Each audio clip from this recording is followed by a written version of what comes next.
নমস্কার বন্ধুরা, সবাই নিশ্চয়ই ভালো আছেন। আচ্ছা, বলুন তো, যদি আপনাদের পরিবারে কোনো অপরিচিত ব্যক্তির প্রবেশ ঘটে, তবে পরিবারে কি প্রতিক্রিয়া দেখা দেবে? মিশ্র প্রতিক্রিয়া তো? ঠিক ধরেছেন। আর সেই রকমই কাহিনী আজ শোনাব, রবীন্দ্রনাথ ঠাকুর রচিত আপদ। তবে চলুন, দেরি না করে পাঠ করা যাক আজকের গল্প। শুরু করছি আজকের গল্প, আপদ। সন্ধ্যার দিকে ঝড় ক্রমশ প্রবল হইতে লাগিল। বৃষ্টির ঝাপট, বজ্রের শব্দ এবং বিদ্যুতের ঝিকিমিকিতে আকাশে যেন সুরাসুরের যুদ্ধ বাঁধিয়া গেল। কালো কালো মেঘগুলো মহাপ্রলয়ের জয় পতাকার মতো দিকবিদিকে উড়িতে আরম্ভ করিল। গঙ্গার এপারে ওপারে বিদ্রোহী ঢেউগুলো কল শব্দে নৃত্য জুড়িয়া দিল এবং বাগানের বড় বড় গাছগুলো সমস্ত শাখা ঝটপট করিয়া হাহুতার সহকারে দক্ষিণে বামে লুটোপুটি করিতে লাগিল। তখন চন্দননগরের বাগানবাড়িতে একটি দীপালোকিত রুদ্ধ কক্ষে খাটের সম্মুখবর্তী নিচের বিছানায় বসিয়া স্ত্রী পুরুষে কথাবার্তা চলিতেছিল। শরৎবাবু বলিতেছিলেন, আর কিছুদিন থাকিলেই তোমার শরীর সম্পূর্ণ সারিয়া উঠিবে, তখন আমরা দেশে ফিরিতে পারিব। কিরণময়ী বলিতেছিল, আমার শরীর সম্পূর্ণ সারিয়া উঠিয়াছে, এখন দেশে ফিরিলে কোনো ক্ষতি হইবে না। বিবাহিত ব্যক্তিমাত্রেই বুঝিতে পারিবেন, কথাটা যত সংক্ষেপে রিপোর্ট করিলাম তত সংক্ষেপে শেষ হয় নাই। বিষয়টি বিশেষ দুরূহ নয়, তথাপি বাদ প্রতিবাদ কিছুতেই মীমাংসার দিকে অগ্রসর হইতেছিল না। কর্ণহীন নৌকার মতো ক্রমাগতই ঘুর খাইয়া মরিতেছিল। অবশেষে অশ্রু তরঙ্গের ডুবি হইবার সম্ভাবনা দেখা দিল। শরৎ কহিলেন, ডাক্তার বলিতেছে আর কিছুদিন থাকিয়া গেলে ভালো হয়। কিরণ কহিলেন, তোমার ডাক্তার তো সব জানে। শরৎ কহিলেন, জানো তো এই সময়ে দেশে নানা প্রকার ব্যামোর প্রাদুর্ভাব হয়, অতএব আর মাস দুয়ে কাটাইয়া গেলেই ভালো হয়। কিরণ কহিলেন, এখানে এখন বুঝি কোথাও কাহারও কোনো ব্যামো হয় না? পূর্ব ইতিহাসটা এই, কিরণকে তাহার ঘরের এবং পাড়ার সকলেই ভালোবাসে, এমনকি শাশুড়ি পর্যন্ত। সেই কিরণের যখন কঠিন পীড়া হইল, তখন সকলেই চিন্তিত হইয়া উঠিল, এবং ডাক্তার যখন বায়ু পরিবর্তনের প্রস্তাব করিল, তখন গৃহ এবং কাজকর্ম ছাড়িয়া প্রবাসে যাইতে তাহার স্বামী এবং শাশুড়ি কোনো আপত্তি করিলেন না। যদিও গ্রামের বিবেচক প্রাজ্ঞ ব্যক্তিমাত্রেই বায়ু পরিবর্তনে আরোগ্যের আশা করা এবং স্ত্রীর জন্য এতটা স্থূলস্থূল করিয়া তোলা নব্যস্তৈনতার একটা নির্লজ্জ আতিশয্য বলিয়া স্থির করিলেন, এবং প্রশ্ন করিলেন, ইতিপূর্বে কি কাহারও স্ত্রীর কঠিন পীড়া হয় নাই? শরৎ যেখানে যাওয়া স্থির করিয়াছেন, সেখানে কি মানুষরা অমর? এবং এমন কোনো দেশ আছে কি যে অদৃষ্টের লিপি সফল হয় না?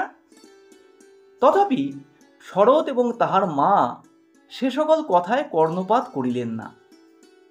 তখন গ্রামের সমস্ত সমবেত বিজ্ঞতার অপেক্ষা তাহাদের হৃদয়লক্ষ্মী কিরণের প্রাণটুকু তাহাদের নিকট গুরুতর বোধ হইল। প্রিয় ব্যক্তির বিপদে মানুষের এরূপ মোহ ঘটিয়া থাকে। শরৎ চন্দননগরের বাগানে আসিয়া বাস করিতেছেন, এবং কিরণও রোগমুক্ত হইয়াছেন। কেবল শরীর এখনো সম্পূর্ণ সবল হয় নাই। তাহার মুখে চক্ষে একটি সকরুণ কৃশতা অঙ্কিত হইয়া আছে, যাহা দেখিলে হৃৎকম্পন সহ মনে উদয় হয়, আহা, বড় রক্ষা পাইয়াছি। কিন্তু কিরণের স্বভাবটা সঙ্গপ্রিয়, আমোদপ্রিয়। এখানে একলা আর ভালো লাগিতেছে না। তার ঘরের কাজ নাই, পাড়ার সঙ্গিনী নাই, কেবল সমস্ত দিন আপনার রুগ্ন শরীরটাকে লইয়া নাড়াচাড়া করিতে মন চায় না। ঘণ্টায় ঘণ্টায় দাগ মাপিয়া ঔষধ খাও, তাপ দাও, পথ্য পালন করো, ইহাতে বিরক্তি ধরিয়া গিয়াছে। আজ ঝড়ের সন্ধ্যাবেলায় রুদ্ধ গৃহে স্বামী স্ত্রীতে তাহাই লইয়া আন্দোলন উপস্থিত হইয়াছিল। কিরণ যতক্ষণ উত্তর দিতেছিল ততক্ষণ উভয় পক্ষে সমকক্ষভাবে দ্বন্দ্বযুদ্ধ চলিতেছিল। কিন্তু অবশেষে কিরণ যখন নিরুত্তর হইয়া বিনা প্রতিবাদে শরতের দিক হইতে ঈষৎ বিমুখ হইয়া ঘাড় বাঁকাইয়া বসিল, তখন দুর্বল নিরুপায় পুরুষটির আর কোনো অস্ত্র রহিল না, পরাভব স্বীকার করিবার উপক্রম করিতেছে। এমন সময় বাহির হইতে বেহারা উচ্চস্বরে কি একটা নিবেদন করিল। শরৎ উঠিয়া দ্বার খুলিয়া শুনিলেন, নৌকাডুবি হইয়া একটি ব্রাহ্মণ বালক সাঁতার দিয়া তাহাদের বাগানে আসিয়া উঠিয়াছে। শুনিয়া কিরণের মান অভিমান দূর হইয়া গেল।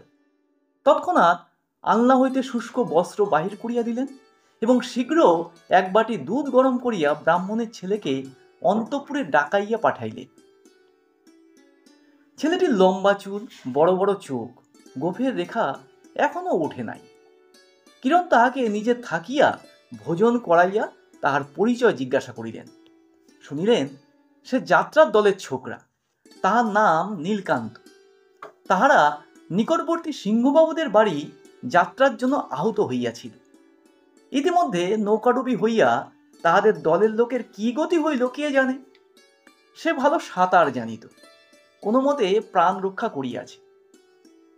ছেলেটি এইখানেই রহিয়া গেল, আর একটু হইলে সে মারা পড়িত, এই মনে করিয়া তাহার প্রতি কিরণের অত্যন্ত দয়ার উদ্রেক হইল। শরৎ মনে করিলেন, হইল ভালো, কিরণ একটা নতুন কাজ হাতে পাইলেন। এখন কিছুকাল এইভাবেই কাটিয়া যাইবে।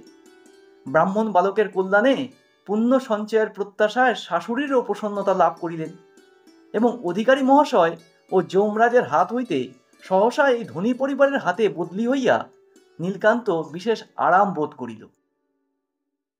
কিন্তু অনতিবিলম্বে শরৎ এবং তাহার মাতার মত পরিবর্তন হইতে লাগিল। তাহারা ভাবিলেন, আর আবশ্যক নাই, এখন এই ছেলেটাকে বিদায় করিতে পারিলে আপদ যায়। নীলকান্ত গোপনে শরতের গুড়গুড়িতে ফরফর শব্দে তামাক টানিতে আরম্ভ করিল। বৃষ্টির দিনে অম্লান বদনে তাহার শখের সিল্কের ছাতাটি মাথায় দিয়া নববন্ধু সঞ্চয় চেষ্টায় পল্লীতে পর্যটন করিতে লাগিল। কোথাকার একটা মলিন গ্রাম্য কুকুরকে আদর দিয়া এমনই স্পর্ধিত করিয়া তুলিল যে সে অনাহুত শরতের সুসজ্জিত ঘরের মধ্যে প্রবেশ করিয়া নির্মল জাজিমের উপর পদপল্লব চতুষ্টয়ের ধূলিরেখায় আপন শুভাগমন সংবাদ স্থায়ীভাবে মুদ্রিত করিয়া আসিতে লাগিল। নীলকান্তের চতুর্দিকে দেখিতে দেখিতে একটি সুবৃহৎ ভক্ত শিশু সম্প্রদায় গঠিত হইয়া উঠিল এবং সে বৎসরে গ্রামের আম্রকাননে কচি আম পাখিয়া উঠিবার অবসর পাইল না। কিরণ এই ছেলেটিকে বড় বেশি আদর দিতেন, তাহাতে সন্দেহ নাই। শরৎ এবং শরতের মা সে বিষয়ে তাহাকে অনেক নিষেধ করিতেন, কিন্তু তিনি তাহা মানিতেন না। শরতের পুরাতন জামা মোজা এবং নতুন ধুতি চাদর জুতা পরাইয়া তিনি তাহাকে বাবু সাজাইয়া তুলিলেন। মাঝে মাঝে যখন তখন তাহাকে ডাকিয়া লইয়া তাহার স্নেহ এবং কৌতুক উভয়ই চরিতার্থ করিত। কিরণ সহাস্যমুখে পানের বাটা পাশে রাখিয়া খাটের উপর বসিতেন। দাসী তাহার ভিজে এলো চুল চিরিয়া চিরিয়া ঘুষিয়া ঘুষিয়া শুকাইয়া দিত এবং নীলকান্ত নিচে দাঁড়াইয়া হাত নাড়িয়া নল দময়ন্তীর পালা অভিনয় করিত। এইরূপে দীর্ঘ মধ্যাহ্ন অত্যন্ত শীঘ্র কাটিয়া যাইত। কিরণ শরৎকে তাহার সহিত একাসনে দর্শক শ্রেণীভুক্ত করিবার চেষ্টা করিলেন, কিন্তু শরৎ অত্যন্ত বিরক্ত হইতেন এবং শরতের সম্মুখে নীলকান্তের প্রতিভাও সম্পূর্ণ স্ফূর্তি পাইত না। শাশুড়ি এক একদিন ঠাকুর দেবতার নাম শুনিবার আশায় আকৃষ্ট হইয়া আসিতেন, কিন্তু অবিলম্বে তাহার চিরাভ্যস্ত মধ্যাহ্নকালীন নিদ্রাবেশ ভক্তিকে অভিভূত এবং তাহাকে শয্যাশায়ী করিয়া দিত। শরতের কাছ হইতে কানমলা, চট্টা, চাপড়টা নীলকান্তের অদৃষ্টে প্রায় জুটিত, কিন্তু তদপেক্ষা কঠিনতর শাসন প্রণালীতে আজন্ম অভ্যস্ত থাকাতে সেটা তাহার নিকট অপমান বা বেদনাজনক বোধ হইত না। নীলকান্তের দৃঢ় ধারণা ছিল যে পৃথিবীর জলস্থল বিভাগের ন্যায় মানব জন্মটা আহার এবং প্রহারে বিভক্ত, প্রহারের অংশটাই অধিক। নীলকান্তের ঠিক বয়স কত নির্ণয় করিয়া বলা কঠিন। যদি 14-15 হয় তবে বয়সের অপেক্ষা মুখ অনেক পাকিয়াছে বলিতে হইবে। যদি 17-18 হয় তবে বয়সের অনুরূপ পাক ধরে নাই। হয় সে অকাল পক্ক, নয় সে অকাল অপক্ক। আসল কথা এই, সে অতি অল্প বয়সেই যাত্রার দলে ঢুকিয়া রাধিকা, দময়ন্তী, সীতা এবং বিদ্যার সখী সাজিত। অধিকারীর আবশ্যক মতো বিধাতার বরে খানিক দূর পর্যন্ত বাড়িয়া তাহার বার থামিয়া গেল। তাহাকে সকলে ছোটই দেখিত, আপনাকেও সে ছোটই জ্ঞান করিত। বয়সের উপযুক্ত সম্মান সে কাহারও কাছে পাইত না। এই সকল স্বাভাবিক এবং অস্বাভাবিক কারণ প্রভাবে 17 বৎসর বয়সের সময় তাহাকে অনতিপক্ক 17 অপেক্ষা অতি পরিপক্ক 14 মতো দেখাইত। গোফের রেখা না উঠাতে এই ভ্রম আরও দৃঢ়মূল হইয়াছিল। তামাকের ধোয়া লাগিয়াই হোক বা বয়সানুচিত ভাষা প্রয়োগ বশতই হোক, নীলকান্তের ঠোঁটের কাজটা কিছু বেশি পাকা বোধ হইত। কিন্তু তাহার বৃহৎ তারাবিশিষ্ট দুইটি চক্ষের মধ্যে একটা সারল্য এবং তারুণ্য ছিল। অনুমান করি নীলকান্তের ভিতরটা স্বভাবত কাঁচা, কিন্তু যাত্রার দলের তা লাগিয়া উপরিভাগে পক্কতার লক্ষণ দেখা দিয়াছে। শরৎবাবুর আশ্রয়ে চন্দননগরের বাগানে বাস করিতে করিতে নীলকান্তের উপর স্বভাবের নিয়ম অব্যাহতভাবে আপন কাজ করিতে লাগিল। সে এতদিন যে একটা বয়স সন্ধিস্থলে অস্বাভাবিকভাবে দীর্ঘকাল থামিয়াছিল, এখানে আসিয়া সেটা কখন এক সময় নিঃশব্দে পার হইয়া গেল। তাহার 17-18 বৎসরের বয়ক্রম বেশ সম্পূর্ণভাবে পরিণত হইয়া উঠিল। তাহার সে পরিবর্তন বাহির হইতে কাহারও চোখে পড়িল না। কিন্তু তাহার প্রথম লক্ষণ এই যে, যখন কিরণ নীলকান্তের প্রতি বালকযোগ্য ব্যবহার করিতেন, সে মনে মনে লজ্জিত এবং ব্যথিত হইত। একদিন আমোদপ্রিয় কিরণ তাহাকে স্ত্রী বেশে সখী সাজিবার কথা বলিয়াছিলেন। সে কথাটা অকস্মাৎ তাহার বড়ই কষ্টদায়ক লাগিল, অথচ তাহার উপযুক্ত কারণ খুঁজিয়া পাইল না। আজকাল তাহাকে যাত্রার অনুকরণ করিতে ডাকিলেই সে অদৃশ্য হইয়া যাইত। সে যে একটা লক্ষ্মীছাড়া যাত্রা দলের ছোকরার অপেক্ষা অধিক কিছু নয়, এ কথা কিছুতেই তাহার মনে লইত না। এমনকি সে বাড়ির সরকারের নিকট কিছু কিছু করিয়া লেখাপড়া শিখিবার সংকল্প করিল। কিন্তু বউ ঠাকুরনের স্নেহভাজন বলিয়া নীলকান্তকে সরকার দুই চক্ষে দেখিতে পারিত না, এবং মনের একাগ্রতা রক্ষা করিয়া পড়াশোনা কোনো কালে অভ্যাস না থাকাতে অক্ষরগুলো তার চোখের সামনে দিয়া ভাসিয়া যাইত। গঙ্গার ধারে চাপাতলায় গাছের গুড়িতে ঠেসান দিয়া কোলের উপর বই খুলিয়া সে দীর্ঘকাল বসিয়া থাকিত। জল ছলছল করিত, নৌকা ভাসিয়া যাইত। শাখার উপরে চঞ্চল অন্যমনস্ক পাখি কিচমিচ শব্দে স্বগত উক্তি প্রকাশ করিল। নীলকান্ত বইয়ের পাতায় চক্ষু রাখিয়া কি ভাবিত সেই জানে, অথবা সেও জানে না। একটা কথা হইতে কিছুতেই আর একটা কথায় গিয়া পৌঁছাতে পারিত না, অথচ বই পড়িতেছে মনে করিয়া তার ভারী একটা আত্মগৌরব উপস্থিত হইত। সামনে দিয়া যখন একটা নৌকা যাইত, তখন সে আরও অধিক আড়ম্বরের সহিত বইখানা তুলিয়া বিড়বিড় করিয়া পড়ার ভান করিত। দর্শক চলিয়া গেলে সে আর পড়ার উৎসাহ রক্ষা করিতে পারিত না। পূর্বে সে অভ্যস্ত গানগুলো যন্ত্রের মতো যথানিয়মে গাহিয়া যাইত। এখন সেই গানের সুরগুলো তাহার মনে এক অপূর্ব চাঞ্চল্য সঞ্চার করে। গানের কথা অতি যৎসামান্য, তুচ্ছ অনুপ্রাসে পরিপূর্ণ। তার অর্থ নীলকান্তের নিকট সম্যক বোধগম্য নহে। কিন্তু যখন সে গাহিত, ওরে রাজহংস, জন্মি দ্বিজ বংশে এমন নৃশংস কেন হলি রে, বল কি জন্যে এ অরণ্যে রাজকন্যের প্রাণ সংশয় করিলি রে, তখন সে যেন সহসা লোকান্তরে উপনীত হইত। তখন চারিদিকের অভ্যস্ত জগৎটা এবং তাহার তুচ্ছ জীবনটা গানে তর্জমা হইয়া একটা নতুন চেহারা ধারণ করিত। রাজহংস এবং রাজকন্যার কথা হইতে তাহার মনে এক অপরূপ ছবির আভাস জাগিয়া উঠিত। সে আপনাকে কি মনে করিত স্পষ্ট করিয়া বলা যায় না, কিন্তু যাত্রার দলের পিতৃমাতৃহীন ছোকরা বলিয়া ভুলিয়া যাইত।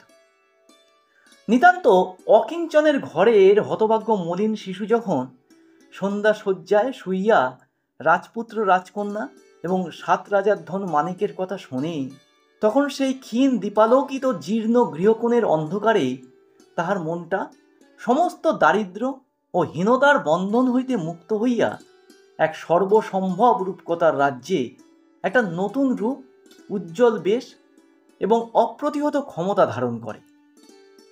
সেই রূপ গানের সুরের মধ্যে এই যাত্রার দলের ছেলেটি আপনাকে এবং আপনার জগৎটিকে একটি নবীন আকারে সৃজন করিয়া তুলিত। জলের ধ্বনি, পাতার শব্দ, পাখির ডাক এবং যে লক্ষ্মী এই লক্ষ্মী ছাড়াকে আশ্রয় দিয়াছেন তাহার সহাস্য স্নেহমুখচ্ছবি, তাহার কল্যাণমণ্ডিত বলয়বেষ্টিত বাহুদুইখানি এবং দুর্লভ সুন্দর পুষ্প দলকমল রক্তিম চরণযুগল কি এক মায়ামন্ত্র বলে রাগিনীর মধ্যে রূপান্তরিত হইয়া যাইত। আবার এক সময় এ গীত মরীচিকা কোথায় অপসারিত হইত, যাত্রার দলে নীলকান্ত ঝাঁকড়া চুল লইয়া প্রকাশ পাইত। আমবাগানের অধ্যক্ষ প্রতিবেশীর অভিযোগক্রমে শরৎ আসিয়া তাহার গালে ঠাস ঠাস করিয়া চর কষাইয়া দিতেন এবং বালক ভদ্রমণ্ডলীর অধিনায়ক হইয়া নীলকান্ত জলে স্থলে এবং তরু শাকাগ্রে নব নব উপদ্রব সৃজন করিতে বাহির হইত। ইতিমধ্যে শরতের ভাই সতীশ কলিকাতা কলেজের ছুটিতে বাগানে আসিয়া আশ্রয় লইল। কিরণ ভারী খুশি হইলেন। তাহার হাতে আরেকটি কাজ জুটিল। উপবেশনে, আহারে, আচ্ছাদনে সমবয়স্ক ঠাকুরপোর প্রতি পরিহাস পাশ বিস্তার করিতে লাগিলেন। কখনো হাতে সিঁদুর মাখিয়া তাহার চোখ টিপিয়া ধরিতেন, কখনো তাহার জামার পিঠে বাদর লিখিয়া রাখেন, কখনো ঝনাত করিয়া বাহির হইতে দ্বার রুদ্ধ করিয়া সুললিত উচ্চ হাস্যে পলায়ন করিতেন। সতীশও ছাড়িবার পাত্র নহে। সে তাহার চাবি চুরি করিয়া, তার পানের মধ্যে লঙ্কা পুড়িয়া, অলক্ষিতে খাটের খুড়ার সহিত তার আঁচল বাঁধিয়া প্রতিশোধ তুলিতে থাকে। এইরূপে উভয়ে সমস্ত দিন তর্জন ধাবনহাস্য, এমনকি মাঝে মাঝে কলহ, ক্রন্দন, সাদাসাদি এবং পুনরায় শান্তি স্থাপন চলিতে লাগিল। নীলকান্তকে কি ভূতে পাইল কে জানে। সে কি উপলক্ষ করিয়া কাহার সহিত বিবাদ করিবে ভাবিয়া পায় না, অথচ তাহার মন তীব্র তিক্ত রসে পরিপূর্ণ হইয়া গেল। সে তাহার ভক্ত বালকগুলিকে অন্যায়রূপে কাঁদাইতে লাগিল। তাহার সেই পোষা দিশি কুকুরটাকে অকারণে লাথি মারিয়া কেই কেই শব্দে নবমণ্ডল ধ্বনিত করিয়া তুলিল। এমনকি পথে ভ্রমণের সময় সবেগে ছড়ি মারিয়া আগাছাগুলো শাখাচ্ছেদন করিয়া চলিতে লাগিল।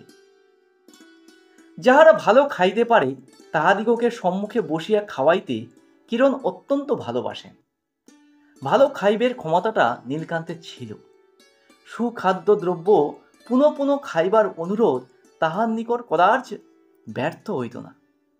এই জন্য কিরণ প্রায় তাহাকে ডাকিয়া লইয়া নিজে থাকিয়া খাওয়াইতেন এবং এই ব্রাহ্মণ বালকের তৃপ্তিপূর্বক আহার দেখিয়া তিনি বিশেষ সুখ অনুভব করিতেন। সতীশ আসার পরে অবসরবশত নীলকান্তের আহারস্থলে প্রায় মাঝে মাঝে কিরণকে অনুপস্থিত থাকিতে হইত। পূর্বে এরূপ ঘটনায় তাহার ভোজনের কিছুমাত্র ব্যাঘাত হইত না। সে সর্বশেষে দুধের বাটি ধুইয়া তার জল শুদ্ধ খাইয়া তবে উঠিত। কিন্তু আজকাল কিরণ নিজে ডাকিয়া না খাওয়াইলে তার বক্ষ ব্যথিত, তার মুখ বিস্বাদ হইয়া উঠিত, না খাইয়া উঠিয়া পড়িত। বাষ্পরুদ্ধ কণ্ঠে দাসীকে বলিয়া যাইত, আমার ক্ষুধা নাই। মনে করিত কিরণ সংবাদ পাইয়া এখনই অনুতপ্ত চিত্তে তাহাকে ডাকিয়া পাঠাইবেন এবং খাইবার জন্য বারংবার অনুরোধ করিবেন। সে তথাপি কিছুতেই সে অনুরোধ পালন করিবে না, বলিবে আমার ক্ষুধা নাই। কিন্তু কিরণকে কেহ সংবাদও দেয় না, কিরণ তাহাকে ডাকিয়াও পাঠান না। খাবার যাহা থাকে দাসী খাইয়া ফেলে।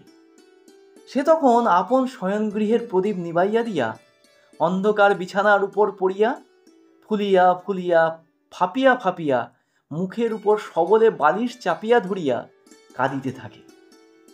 কিন্তু কি তাহার নালিশ, কাহার উপরে তাহার দাবি, কে তাহাকে সান্ত্বনা করিতে আসিবে? যখন কেউই আসে না, যখন স্নেহময়ী বিশ্বধাত্রী নিদ্রা আসিয়া ধীরে ধীরে কোমল করস্পর্শে এই মাতৃহীন ব্যথিত বালকের অভিমান শান্ত করিয়া দেন, নীলকান্তের দৃঢ় ধারণা হইল সতীশ কিরণের কাছে তাহার নামে সর্বদাই লাগায়। যেদিন কিরণ কোনো কারণে গম্ভীর হইয়া থাকিতেন, সেদিন নীলকান্ত মনে করিত সতীশের চক্রান্তে কিরণ তাহারই উপর রাগ করিয়া আছেন। এখন হইতে নীলকান্ত এক মনে তীব্র আকাঙ্ক্ষার সঙ্গে সর্বদাই দেবতার নিকট প্রার্থনা করে, আর জন্মে আমি যেন সতীশ হই এবং সতীশ যেন আমি হয়।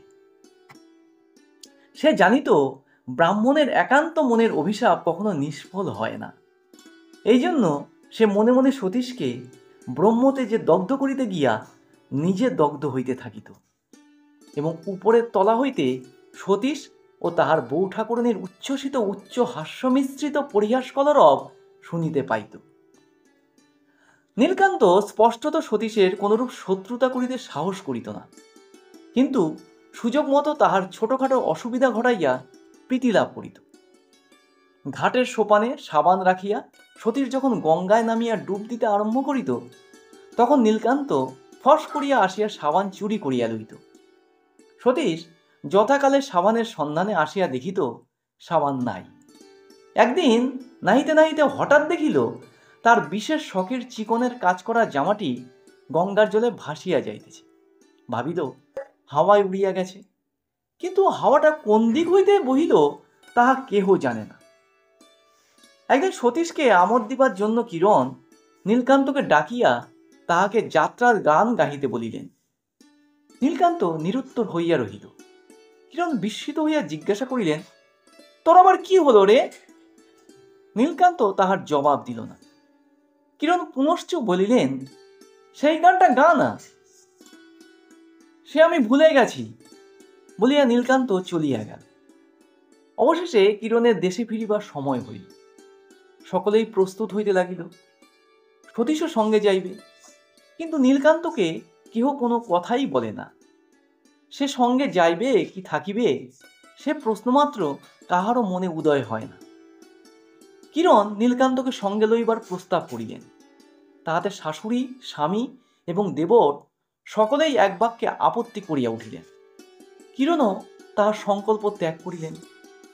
অবশেষে যাত্রা 2 দিন আগেই ব্রাহ্মণ বালককে ডাকিয়া কিরণ তাকে স্নেহবাক্যে স্বদেশে যাইতে উপদেশ করিলেন। সে উপরে উপরে কয়দিন অবহেলার পর মিষ্ট বাক্য শুনিতে পাইয়া আর থাকিতে পারিল, একেবারে কাঁদিয়া উঠিল। কিরণেরও চোখ ছলছল করিয়া উঠিল। যাহাকে চিরকাল কাছে রাখা যাইবে না, তাহাকে কিছুদিন আদর দিয়া তাহার মায়া বসিতে দেওয়া ভালো হয় নাই বলিয়া কিরণের মনে বড় অনুতাপ উপস্থিত হইল। সতীশ কাছে উপস্থিত ছিল। সে অত বড় ছেলের কান্না দেখিয়া ভারী বিরক্ত হইয়া বলিয়া উঠিল, আরে মোলো, কথা নাই বার্তা নাই, একেবারে কাঁদিয়াই অস্থির। কিরণ এই কঠোর উক্তির জন্য সতীশকে ভর্ৎসনা করিলেন। সতীশ কহিল, তুমি বোঝো না বৌদিদি, তুমি সকলকেই বড় বেশি বিশ্বাস করো। কোথাকার কে তার ঠিক নাই, এখানে আসিয়া দিব্য রাজার হালে আছে, আবার পূর্ব মুর্শিক হইবার আশঙ্কায় আজ মায়া কান্না জুড়িয়াছে। ও বেশ জানে যে দুপোটা চোখের জল ফেলিলেই তুমি গলিয়া যাইবে।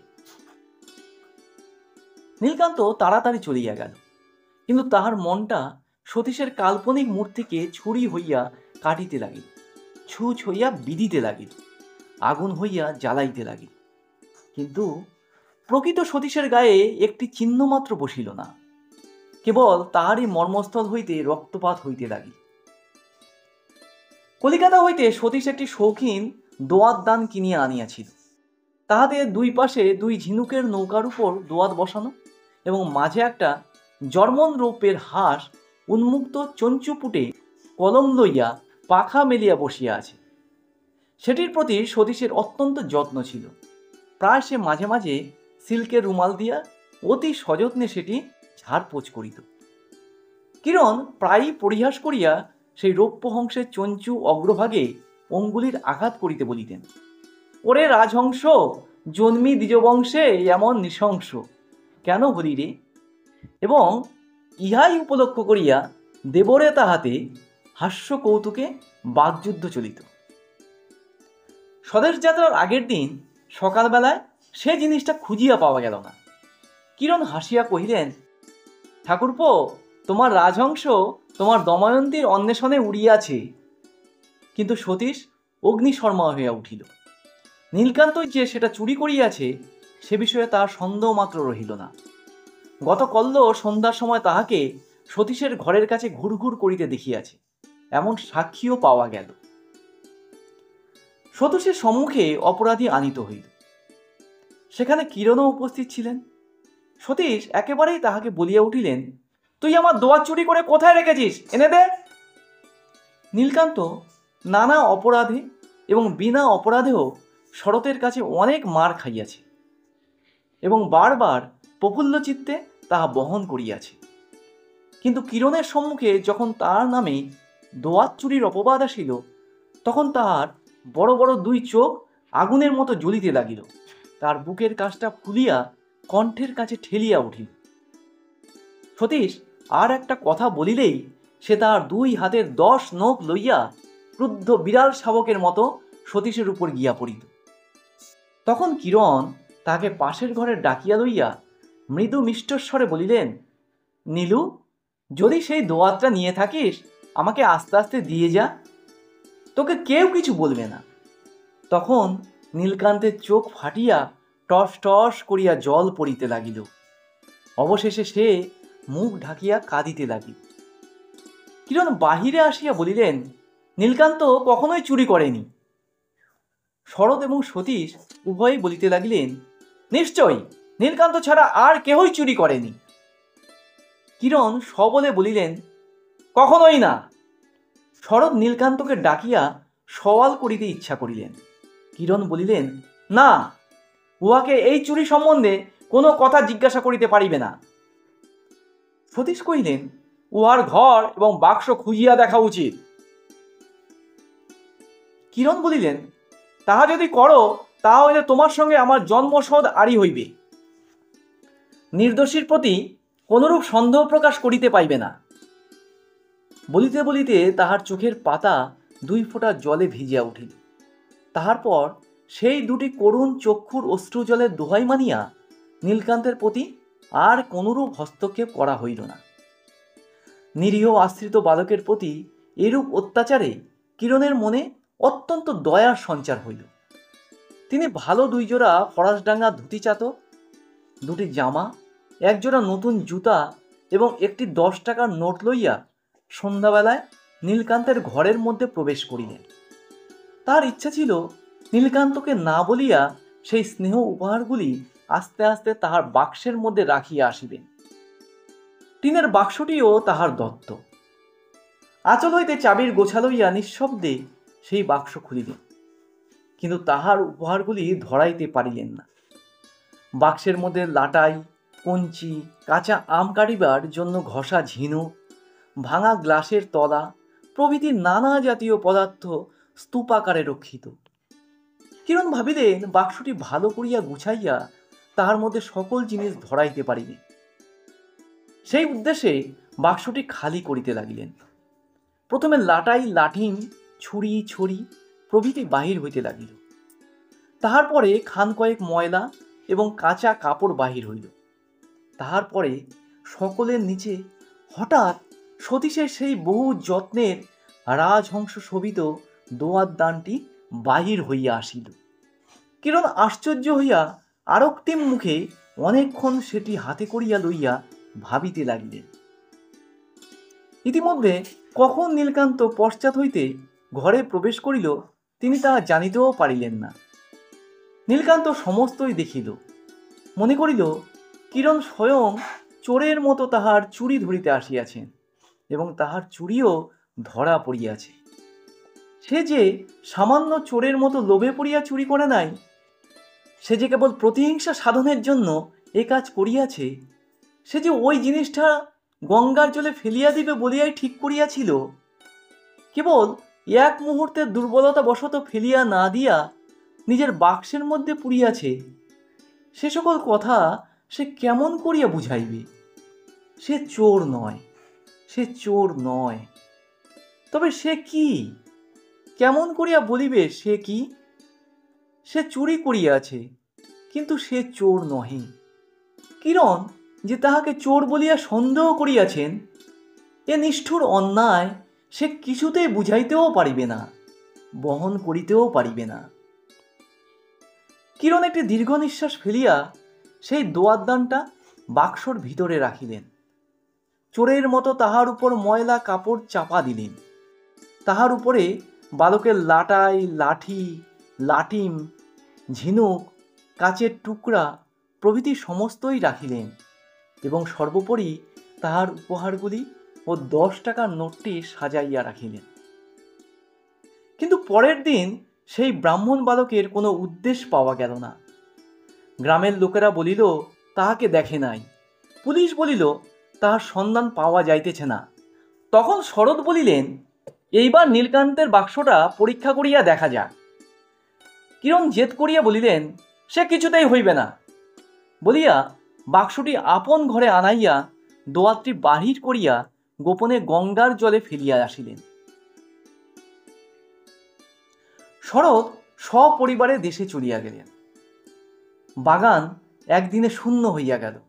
কেবল নীলকান্তের সেই পোষা গ্রাম্য কুকুরটা আহার ত্যাগ করিয়া নদীর ধারে ধারে ঘুরিয়া ঘুরিয়া খুঁজিয়া খুঁজিয়া কাঁদিয়া কাঁদিয়া বেড়াইতে লাগিল। গল্পটি এখানেই শেষ হলো। কেমন লাগলো কমেন্ট করবেন।